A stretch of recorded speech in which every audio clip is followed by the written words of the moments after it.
celebrations in the streets of Mekelle as a unilateral ceasefire ends 8 months of conflict between the Ethiopian government and rebel troops from the TPLF, the Tigray People's Liberation Front. But in Washington, a top U.S. lawmaker warns this pause in fighting may only be temporary. I can only hope it opens the door to a peaceful resolution. However, I am hearing reports that the TPLF is threatening to enter Eritrea, which would be a clear and dangerous escalation in this conflict. The conflict intensified last week when an Ethiopian military strike killed more than 60 people at a market in Tigray.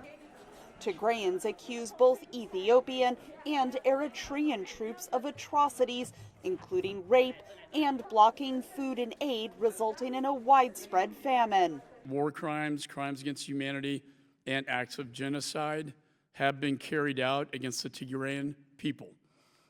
Last week, Prime Minister Abiy stated, quote, "There's no hunger in Tigray," unquote. The stunning denial of the catastrophic conditions on the ground in Tigray is appalling. The U.S. Agency for International Development estimates up to 4.5 million of Tigray's 6 million residents require urgent food assistance, and nearly 900,000 people are already experiencing catastrophic conditions. The humanitarian toll of sexual violence is incalculable, one USAID official told lawmakers. Perpetrators have targeted the wives of priests, abused women in front of their families, and used brutal violence against women. As I've said publicly before, the severity of abuse is among the absolute worst I have seen in my nearly 2 decades of humanitarian work. According to the Ethiopian government, the ceasefire is scheduled to last through the end of the planting season in late September.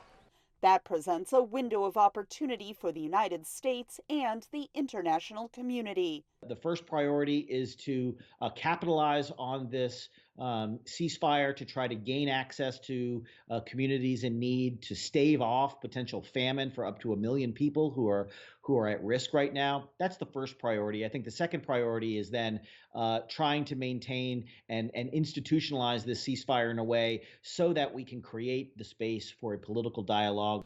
U.S. lawmakers are warning the costs of failing to create that space are high. Or the sides just trying to look at this as the next phase of a protracted conflict morphing into a civil war.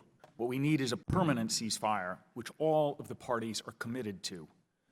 The moment we still do not have a statement from the TPLF or the Eritreans that they're committed to a ceasefire. The U.S. State Department says it is fast-tracking a review of allegations of Ethiopian government atrocities in Tigray to determine if those actions meet the legal definition of war crimes.